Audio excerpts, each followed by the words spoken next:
નમસ્કાર, નિર્માણ ન્યૂઝની વિશેષ રજૂઆત ટુ ધ પોઈન્ટ કાર્યક્રમ સાથે હું છું યજ્ઞ ત્રિવેદી. દર્શક મિત્રો, આજે ટુ ધ પોઈન્ટ કાર્યક્રમમાં ચર્ચા કરવા જઈ રહ્યા છે શું દીકરીઓની સુરક્ષા માત્ર તરલ વાતો જ કરવામાં આવશે?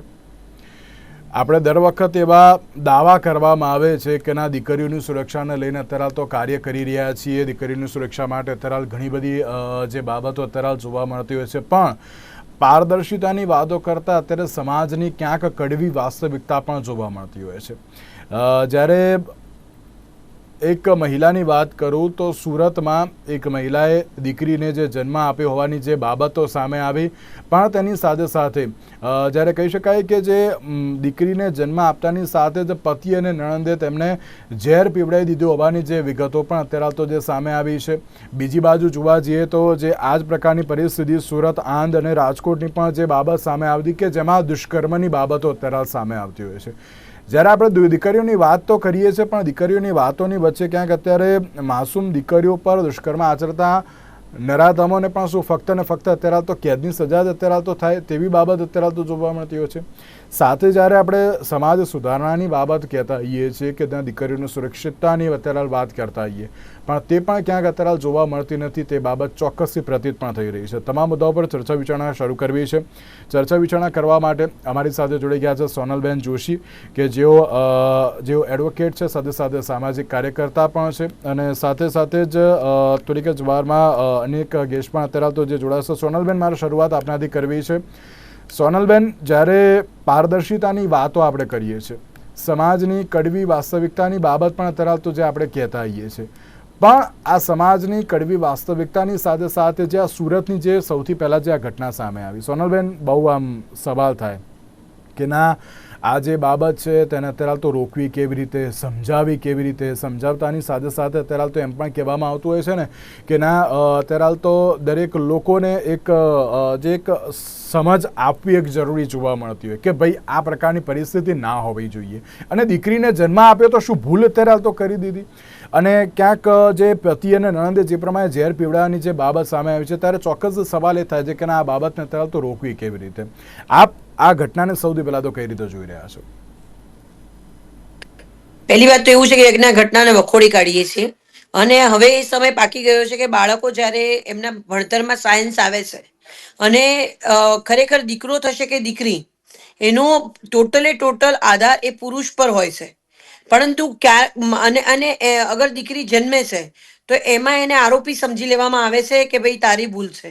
તો જે પુરુષ છે પોતે જવાબદારી લેવા તૈયાર નથી હોતો. આ ગંદી ક્રૂરતાભરી માનસિકતા છે જે સ્ત્રી પુરુષને જન્મ આપે છે, અને એ જ પુરુષો દ્વારા બીજો જ પુરુષ અવતરે એની આશા રાખી કે દીકરો જન્મે એની આશા રાખવામાં આવે છે, અને તેમ ન થતા આવી રીતે ઝેર પીવડાવીને મારી નાખવાનો પ્રયત્ન કરવામાં આવે છે.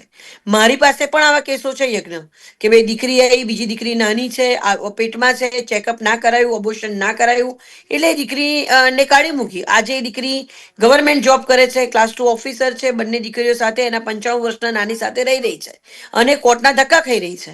એટલે આ જે માનસિકતા વાળા લોકો છે એમને સજા મળવી જોઈએ. આવી કોઈ ઘટના બને છે ખાલી માત્ર ને માત્ર પુરાવાનો આધાર વગર છૂટી જતા હોય છે, એમને આગળ કોઈ પ્રોસિડિંગમાં દીકરીઓને ન્યાય નથી મળતો, અને આવી માનસિકતા વાળા લોકો છે એ લોકોને કદાચ કોઈએ નોકરીએ પણ ન રાખવા જોઈએ, એમનો બોયકોટ કરવો જોઈએ. આવા જે લોકો છે જે સમાજ માટે કલંકરૂપ છે, સરઘસ આવા લોકોના કાઢવા જોઈએ કે જે પોતાના માતાના કોખે જન્મ લીધા બાદ પોતાની માતાની કૂખ લજવે છે, અને પોતાની જે પત્ની છે એની કુખે પણ અગર દીકરો ન અવતરે તો એ સ્ત્રીને આવી રીતે મારી નાખવાનો પ્રયત્ન કરે છે. તો આમાં ક્યાંક ને ક્યાંક આ પુરુષની જે માનસિકતા છે, અને પુરુષ પ્રધાન આપણે બધા થઈ ગયા છીએ કે એમની બુદ્ધિને આપણે વધારે પડતું ઇમ્પોર્ટન્સ આપીને એમના જે સહારા વગર આપણે આગળ નથી વધતા. જો આપણે પુરુષને જન્મ આપી શકીએ એટલા કેપેબલ છીએ યજ્ઞ, પરંતુ કદાચ નિર્ણય શક્તિમાં આપણે એમને રિસ્પેક્ટ કરીએ છીએ અને એમને પૂછીએ છીએ, એના કારણે એ લોકો આપણને એવું સમજી બેસે છે કે આમની બુદ્ધિ નથી. એટલે આ જે ઘટનાઓ બની રહી છે એને વખોડીએ છીએ, અને આવનારા સમય બહુ કપરો થવાનો છે યજ્ઞ.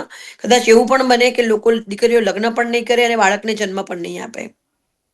પણ ક્યાંક એવું નથી લાગતું કે જે પ્રમાણે સજા ફટકારવામાં આવતી હોય છે, ચાલો એ તો ન્યાયિક પ્રણાલી અત્યારે હાલ તો જોવા મળતી હોય, પણ શું અત્યારે માસૂમ બાળકી ઉપર જે દુષ્કર્મની બાબત પણ સામે આવતી હોય છે, માત્ર જે ફક્ત કેદની સજાની બાબત કહેવામાં આવતી હોય છે, શું એ યોગ્ય છે? ત્યાં સુધી અત્યારે હાલ તો આપણે બધાએ રોકાઈ જવું એ બહુ જરૂરી છે કે પછી અન્ય પણ અત્યારે હાલ તો તેની પર કાર્યવાહી, સખત કાર્યવાહીની બહુ જરૂર અત્યારે હાલ જોવા મળતી હોય છે? જો અત્યારે ઘણા બધા કિસ્સા એવા આવે છે કે સગીરો દ્વારા જે છોકરાઓ સ્કૂલમાં ભણતા હોય છે એ દ્વારા આવી રીતની ઘટનાઓ બનતી હોય છે, તો એ લોકોને આજીવન કેદની સજા આપે છે, એ લોકોને જેલમાં મોકલી આપવામાં, એમની બાયોલોજીકલ એજ ચેક કરવામાં આવે છે.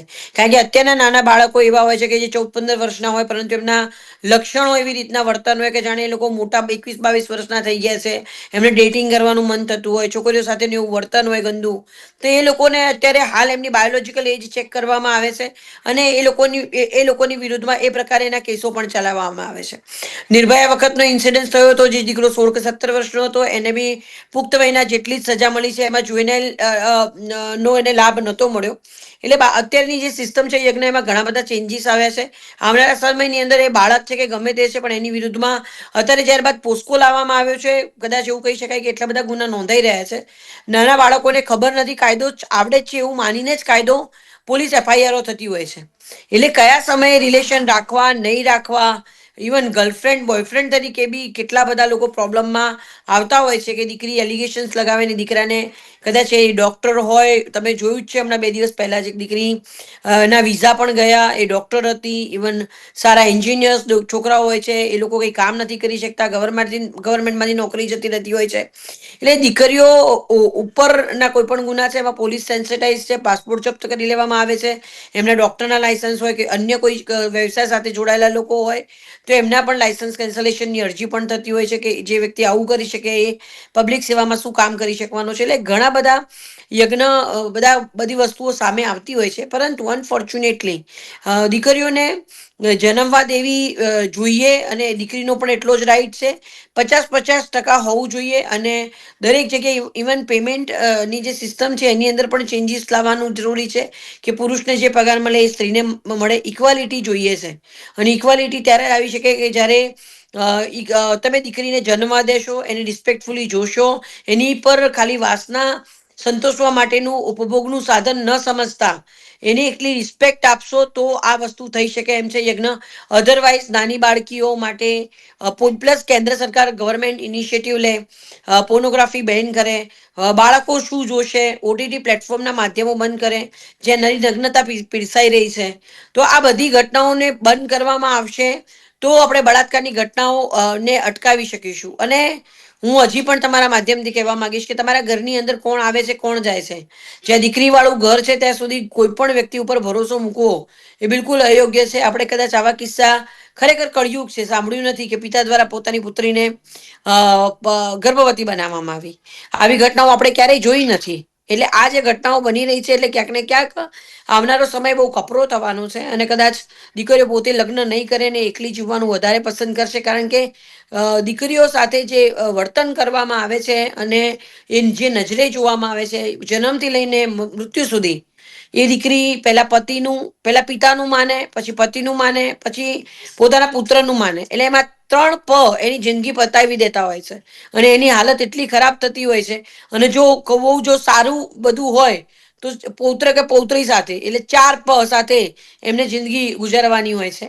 પરંતુ આજકાલનું જે છોકરાઓ છે એ લોકોને પણ સમજાવવાની જરૂર છે, કેવી રીતે સ્કૂલમાં વર્તવું, કેવી રીતે આવતા જતા વર્તવું, કારણ કે ક્યાંક ને ક્યાંક એમના જે હોર્મોનલ ઇમ્બેલેન્સના કારણે એમને પણ ગર્લફ્રેન્ડ બોયફ્રેન્ડનો જે ચીલો પડી ગયો છે 5મા-6ઠ્ઠા ધોરણથી, એ પણ બિલકુલ અયોગ્ય નથી. એમના આવેગોને એ લોકોએ દબાવવા જોઈએ, અધરવાઇઝ એમનું ઉજળું ભવિષ્ય જેલમાં જશે એવું મારું સ્પષ્ટપણે માનવું છે. યજ્ઞ બિલકુલ, ક્યાંક અત્યારે સવાલ એ થતો હોય છે કે જ્યારે દેશની વાત કરતા હોઈએ કે પછી રાજ્યની વાત કરીએ કે પછી આપણે આપણા શહેર કે વિસ્તારની વાત કરીએ ને અત્યારના સમયમાં જે ઘરના જ સભ્યો જે આ પ્રકારના અત્યારે કૃત્ય કરતા હોય ત્યારે ચોક્કસથી એમ કહેવામાં આવતું હોય છે કે ઘર આંગણે જ અત્યારે હાલ તો ઘરમાં જ બાકી સુરક્ષિત નથી ને તેવી બાબત પણ સામે આવતી હોય છે. ડૉક્ટર અવનીબેન હાલ આપણી સાથે જોડાઈ ગયા છે કે જેઓ સેક્સ્યુઅલ હેરેસમેન્ટ કમિટીના પાટણના ચેરમેન છે. અવનીબેન, સૌથી પહેલાં તો આપનું સ્વાગત છે. અવનીબેન, જે પ્રમાણે વિગતો સામે આવી રહી છે કે અત્યારે હાલ પારદર્શિતાની વાતો તો કરવામાં આવે છે, પરંતુ દીકરીની સુરક્ષા માત્ર વાતો જ થતી હોય ને તે બાબત સામે આવી રહી છે. આપની પ્રતિક્રિયા? જી, મને એવું લાગી રહ્યું છે કે ક્યાંક અને ક્યાંક લોકોની માનસિકતા પણ આના માટે જવાબદાર છે. અને જે અત્યારે સ્ત્રી સુરક્ષિત નથી, રોજ કદાચ હું એવું જોઉં છું કે ન્યૂઝપેપરમાં રોજ એકાદ કે બે તો ઘટના મને જોવા મળે જ છે કે જ્યાં ક્યાંક ને ક્યાંક સ્ત્રીઓનું શોષણ થયું હોય, અથવા તો સ્ત્રીઓ પોતે ક્યાંક કોઈ એવી રીતે વિક્ટિમ બની હોય. આવું ક્યાંક ને ક્યાંક ઘણી બધી જગ્યાએ જોવા મળે છે. જેમ હમણાં જ આપે કહ્યું ને સોનલબેને પણ કહ્યું કે ક્યાંક સ્ત્રીઓ સાથે એવો ભેદભાવ ભર્યો, હું તો અને જેન્ડર ડિસ્ક્રિમિનેશન પણ કહીશ કે સ્ત્રી એક સોફ્ટ માધ્યમ છે, અને જેને પુરુષો એક પોતાનો મર્દાનગીનો ભાવ સંતોષવા માટે પણ એનો એક આ રીતે પણ એનું શોષણ કરીને એનો મિસયુઝ કરી રહ્યા હોય એવું દેખાય છે. એટલે ક્યાંક હું એવું માનું છું કે એના માટે કાયદાઓ, કાનૂન અને સરકાર, પ્રશાસન એ બધું તો છે જ, અને કામે પણ લાગેલું છે, કાયદાઓ પણ છે, પણ એનું અમલીકરણ યોગ્ય રીતે થાય, યોગ્ય રીતે એનો જવાબ મળે સામેના વ્યક્તિઓને જે એની સાથે આવા દુષ્કૃત્ય કરે છે, એની સાથે હરેસમેન્ટ કરે છે, આવા લોકોને કડકમાં કડક સબક મળવો જોઈએ. સાથે સાથે સમાજની માનસિકતા પણ જો મહિલાઓ પ્રત્યેની બદલાશે, વિચારો બદલાશે, ખાલી માત્ર અવનીબેન, એક એવી પણ બાબત સામે આવી હતી કે જો એક મહિલાએ બીજી દીકરીને એક જન્મ આપ્યો હતો, તે સમયે પતિ અને નણંદે મળીને ક્યાંક તેને ઝેર પીવડાવી દેવાની બાબત પણ અત્યારે તો સામે આવી હતી, તે જે માતા હતી તેમને. તો તેને લઈને પણ આપ શું કહેશો કે આ સમાજને અત્યારે તો જે વિચારણા જોવા મળી રહી છે, જે પ્રમાણે એમ કહેવાય ને કે ના એક જ વિચારના આધારે અત્યારે તે લોકો કાર્ય કરી રહ્યા છે, તેવી જે બાબત સામે આવી છે, આપ તેને કઈ રીતે જોઈ રહ્યા છો? જી, અત્યારે મેં હમણાં જેમ વાત કરી કે આજે પણ સ્ત્રી પ્રત્યે ભેદભાવ વાળું વલણ જોવા મળે છે, અને એમાં પણ મધ્યમ વર્ગ અને નીચલા મધ્યમ વર્ગ અને કદાચ ગરીબ વર્ગમાં પણ આનું પ્રમાણ વધતું જોવા મળે છે. કદાચ આપણે જે ભણેલા ગણેલા હાઈલી એજ્યુકેટેડ લોકો છે ત્યાં કદાચ જેન્ડર ડિસ્ક્રિમિનેશન હું માનું છું ત્યાં સુધી નહીં થતું હોય, પણ આજે એ મધ્યમ અને નિમ્ન મધ્યમ વર્ગના લોકોને પણ આજે દીકરી નહીં દીકરો જોઈએ છે, અને એમને આગામી સમયનો ભાસ પણ છે કે આથી જો અત્યારે પણ જો દીકરીની અછત છે તો ભવિષ્યમાં પણ દીકરાને પરણાવવા માટે વહુ નહીં મળે. તેમ છતાં પણ આજે જો આ સ્થિતિ જોવા મળે છે તો એના માટે સમાજની માનસિકતા જવાબદાર છે. આના માટે લોકોએ ખુદ પોતે પોતાના વિચારો બદલવાની જરૂર છે. જડ મૂળથી આ વિચારો નહીં બદલાય તો આનું એક તરફી સોલ્યુશન ક્યારેય આવવાનું નથી. અને એ બદલવા માટે એવું કહેવાય છે કે વાર્યું ના વળે પણ હાર્યું વળે. એવો સમય 20 વર્ષ પછી કદાચ સારો આવી શકે કે સ્ત્રીઓ પ્રત્યે પણ એ જ ભેદભાવ નાબૂદ થઈ, અને જે હમણાં જે આપણે વાત કરી એમ કે એક મહિલાને બીજી મહિલા જો ઝેર આપીને મારી નાખી શકવાની હિંમત કરી શકતી હોય, એ નણંદ પોતાની ભાભીને મારી શકવાની હિંમત કરી શકતી હોય, તો ક્યાંક સ્ત્રી પણ બીજી સ્ત્રીની એટલી જ અમાન્ય, એટલો જ આદર, માન, સન્માનથી એને જોતી થશે તો કદાચ આ વારો હવે નહીં આવે. બિલકુલ સાચી વાત છે. રુઝાનબેન ખંભાત આપણી સાથે જોડાઈ ગયા છે કે જો સામાજિક કાર્યકર્તા છે. રુઝાનબેન, આપનું પણ સ્વાગત છે. રુઝાનબેન, દીકરીની સુરક્ષાઓને લઈને સવાલ થઈ રહી છે, પરંતુ એ સુરક્ષાઓ માત્ર વાતો જોવા મળતી હોય ને તે પરિસ્થિતિ જોવા મળી રહી છે. અને એક સુરતની ઘટના જે સામે આવી હતી કે એક મહિલાએ બીજી દીકરીને જન્મ આપતાની સાથે જ પતિ અને નણંદે મળીને ક્યાંક તેને ઝેર પીવડાવી દીધું હોવાની વિગતો પણ સામે આવી છે. આપ તેને કઈ રીતે જોઈ રહ્યા છો? સર, મને બહુ દુઃખ થાય છે કે આપણે વેર ઇઝ અવર સોસાયટી, આપણે દુનિયા ક્યાં જઈ રહી છે, આપણા ઇન્સાનિયત ક્યાં જઈ રહી છે, મને ખબર નથી પડી રહી સાહેબ. આજની તારીખમાં એક તો આપણે ઘણા બધા ઇશ્યુઝથી જૂંજીએ છીએ as a country, as a world, અને એમાં બહેનોનો ઇશ્યુઝ બહુ મોટા ઇશ્યુઝ છે. એ લોકોને શું કહેવાય, સોશિયલ સ્ટેન્ડિંગ, ઇનઇક્વાલિટી, સિક્યોરિટી, એ બધા ઇશ્યુઝ છે. એની સામે આ બધા ઇશ્યુઝ બી આવે છે. બેઝિકલી આમાં બે પોઈન્ટ ઇમ્પોર્ટન્ટ છે. એક પોઈન્ટ એ ઇમ્પોર્ટન્ટ છે કે આપણે જે સોશિયલ સ્ટ્રક્ચર, સોશિયલ ફેબ્રિક જેને કહીએ છીએ, સોસાયટી ફેબ્રિક સ્ટ્રક્ચર કહીએ છીએ, એ આખું તહસ ને મહસ થઈ ગયું છે. આપણે મે બી પેલા આધુનિક વાતો કરવા લાગ્યા, આર્ટિફિશિયલ ઇન્ટેલિજન્સ ની વાતો કરવા લાગ્યા, ચાંદ તારા પર જવાની વાતો કરવા લાગ્યા, પણ અનફોર્ચ્યુનેટલી આપણે એ ભૂલી ગયા કે આપણે પેલા ઇન્સાન છીએ ને ઇન્સાનિયત આપણે બધા ભૂલી ગયા છીએ. બીજો ઇમ્પોર્ટન્ટ પોઈન્ટ છે કે આપણે જે કહેવાય law and order, judiciary, administration, એ બી બધું ક્યાં ખાડે ગયું છે ખબર નથી પડી રહી. કારણ કે એટલા માટે અવોઇડ કરું છું કે અગર એક પાયો બી સ્ટ્રોંગ હોય ને તો એટલીસ્ટ આ બધું કંટ્રોલ થઈ શકે છે. આ ઇશ્યુઝ સોસાયટી ઇશ્યુઝ બી કંટ્રોલ થઈ શકે છે, મોરલ ઇશ્યુઝ કંટ્રોલ થઈ શકે છે, પણ આપણું એડ્યુકેશનના ઠેકાણા નથી. જે આપણે તમે ને હું નાના હતા, જે સંસ્કાર આપણને આપવામાં આવ્યા હતા, જે એડ્યુકેશન આપણને આપવામાં આવ્યું છે, એના અત્યારે જોશો તો આખું અલગ ટાઈપનું એડ્યુકેશન ચાલી રહ્યું છે.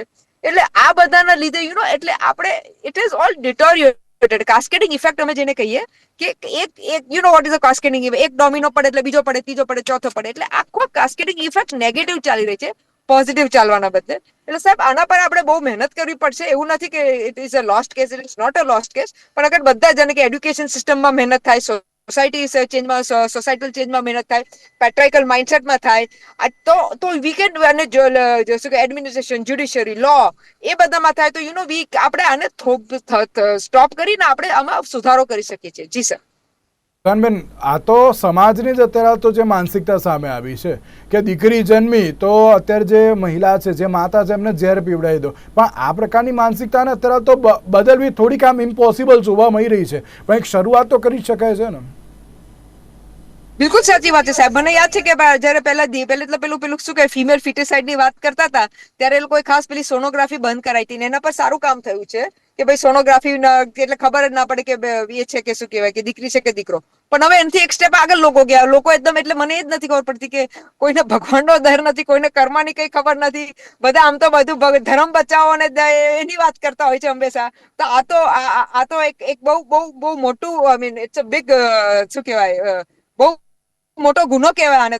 તો પણ લોકો એનો ડર નથી રાખતા. એનો મતલબ શું થાય કે લોકોને એવો કેવું ચીજ ખબર છે કે એ લોકો એવું શું વિચારતો છે કે ભાઈ મારે દીકરીને જન્મ આપવાથી શું ઇશ્યુ થાય છે. એ લોકો એવું વિચારે છે કે મારી છોકરીને હું આગળ ભણાવી નહીં શકું, યા એની સિક્યોરિટી નહીં હેન્ડલ કરી શકું. એટલે I don't know what is that mindset. પણ એટલે જ આજની તારીખમાં સાહેબ ઇમ્પોર્ટન્ટ છે કે લોકોને એ બધું જે, એટલે અમે યુઝ કરીએ સંસ્કાર, અને એક જ ડેફિનેશન છે સંસ્કાર, કેરેક્ટર બિલ્ડિંગ. અનફોર્ચ્યુનેટલી એ બધું ક્યાં ગયું છે અને લોકો આવી નેગેટિવ ચીજોને અપનાવી રહ્યા છે. I mean, I have no words to explain. જી સર.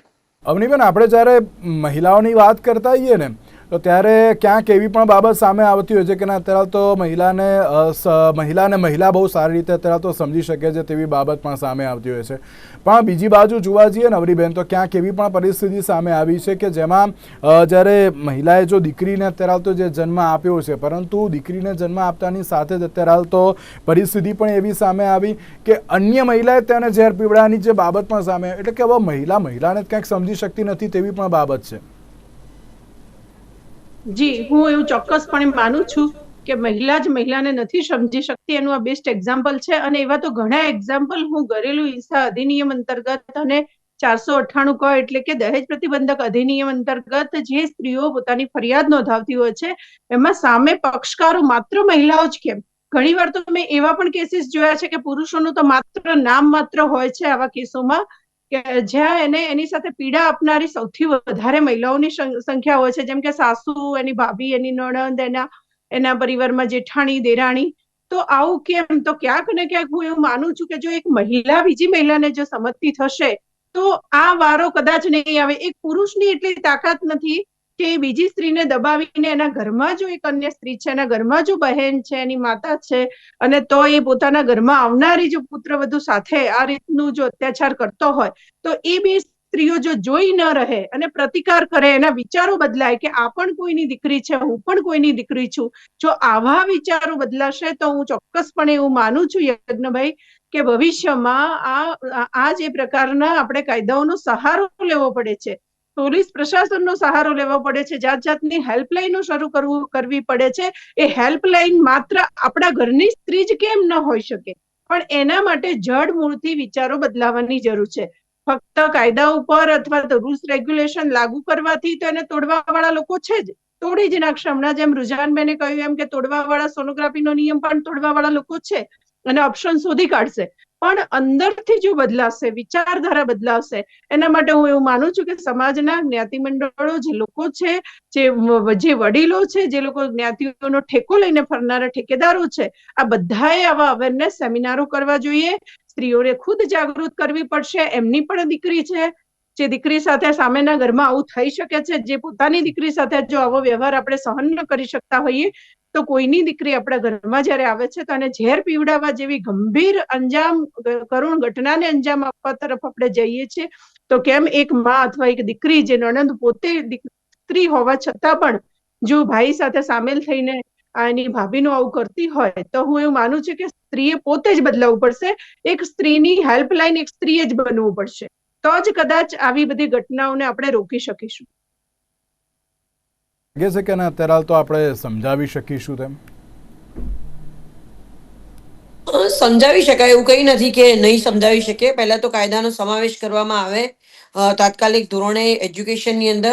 એનાથી લોકોને ખબર પડે, નાના બાળકોને ખબર પડે કે ભાઈ અમે લોકો નાના છીએ, અમારો આ લીગલ એજ નથી.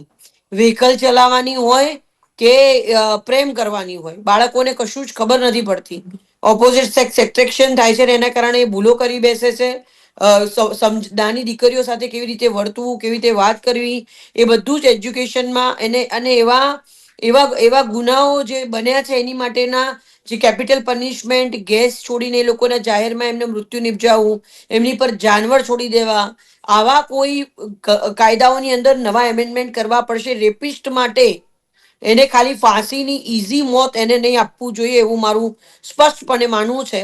કારણ કે જો એમ કરીશું તો આ વસ્તુઓ, ઘટનાઓ અટકવાની નથી અને તારીખ પે તારીખ બંધ કરી અને 3-4 મહિનાની અંદર નિવેડો આવી જવો જોઈએ અને ફાંસીના માછડે ચડાવવા એ પણ કરવું જોઈએ. ગેસ ચેમ્બર, ઇન્જેક્શન્સ, એ લોકોને એકદમ દર્દદાયક મૃત્યુ આપવું જોઈએ જે સ્ત્રીઓની રિસ્પેક્ટ નથી કરતું, સ્ત્રીઓ સાથેનું આવું નીચ કામ કરે છે, એમની વિરુદ્ધમાં આ પગલાં લેવા જોઈએ. અચ્છા, હવે તેની સાથે હવે જોવાનું એ રહ્યું કે જ્યારે દીકરીની સુરક્ષાની વાત તો અત્યારે હાલ આપણે કરી રહ્યા છીએ, પણ તેની સાથે પરિસ્થિતિ હવે કેવા પ્રકારની સામે આવશે તેને લઈને પણ સવાલ છે. રુઝાનબેન, એક લાસ્ટ એન્ડ ફાઇનલ કોમેન્ટ્સ આપના તરફથી. સૌથી પહેલા તો ડોક્ટર બેને ક્યારના બહેનો દીકરીઓ હેલ્પલાઇન ની બધી વાત કરી, પણ સાહેબ મારી પાસે એવા 10 કેસ છે કે જેમાં ભાઈઓ બિચારા સાસુ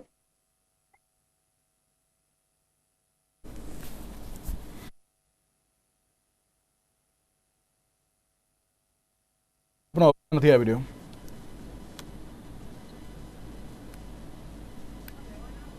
અરે પેલી છોકરીને હેરાન કરીને કરે. હા, સાસુનો રોલ હોય ખરા, પણ સાસુનો રોલ મેન્ટલ કરવામાં હોય કે ભાઈ તો પૈસા નથી લાવી નામ તેમને, ભાઈઓ ફિઝિકલ કરતા હોય. એટલે લેટ અસ એક્સેપ્ટ ધેટ કે સાહેબ અત્યારે આજની તારીખમાં ઇમ્પોર્ટન્ટ એટલું છે કે આ જે કેસ હતો ખોટો કેસ છે, એગ્રી વિથ યુ, પણ આ કેસ પર આખી ડિબેટ ના કરાય. ડિબેટ એ કેસ પર કરાય કે જેમાં દીકરીઓ જોડે જે અન્યાય થાય છે, એ લોકોને રોજ મારહાણ થાય છે. જ્યારે અગર ગુજરાતમાં હર 6 કલાકે એક રેપ થતો હોય ને ઇન્ડિયામાં અગર શું કહેવાય હર 15 મિનિટ એક રેપ થતો, એનો મતલબ ભાઈઓ કરે છે, બહેનો રેપ કરવા નથી ચાલી જતી. એટલે ભાઈઓ રેપ કરે છે. એટલે આપણે એ પોઈન્ટ પર સાહેબ જોવાનું છે અત્યારે આજની તારીખમાં, અને એ ઇમ્પોર્ટન્ટ છે. બસ સાહેબ એ જ ઇમ્પોર્ટન્ટ છે. જી સર, બિલકુલ સાચી વાત છે. રુઝાનબેન, એક વાત તો બહુ સાચી કહી કે અત્યારે તો જે પ્રમાણે રેપની ઘટના જે સતત વધી રહી છે ને તેમાં પણ આપણે ક્યાંક કેમ જ કહેતા હોય જે કેદની સજા અત્યારે તો આપી દીધી તો અત્યારે યોગ્ય છે, પરંતુ હજુ પણ એક ઉદાહરણરૂપ કાર્યવાહી કરવાની એ બહુ જરૂરિયાત અત્યારે જોવા મળી રહી છે. કારણ કે જો એક ઉદાહરણરૂપ કાર્યવાહી કરવામાં આવે તો આ રેપની જે બધી ઘટનાઓ છે એને તાત્કાલિક આપણે અટકાવી પણ શકાય છે ને જે સમાજ સુધારણાની બાબત જોવા મળતી હોય છે તે હવે કેવા પ્રકારની જોવા મળશે તો આવનારો સમય જ બતાવશે. અવનીબેન, સોનલબેન અને રુઝાનબેન, આપ ત્રણે આભાર અમારી સાથે ચર્ચા વિચારણામાં જોડાવા માટે. તો દર્શક મિત્રો, આજના વિશેષ કાર્યક્રમને રજા આપશું. નમસ્કાર.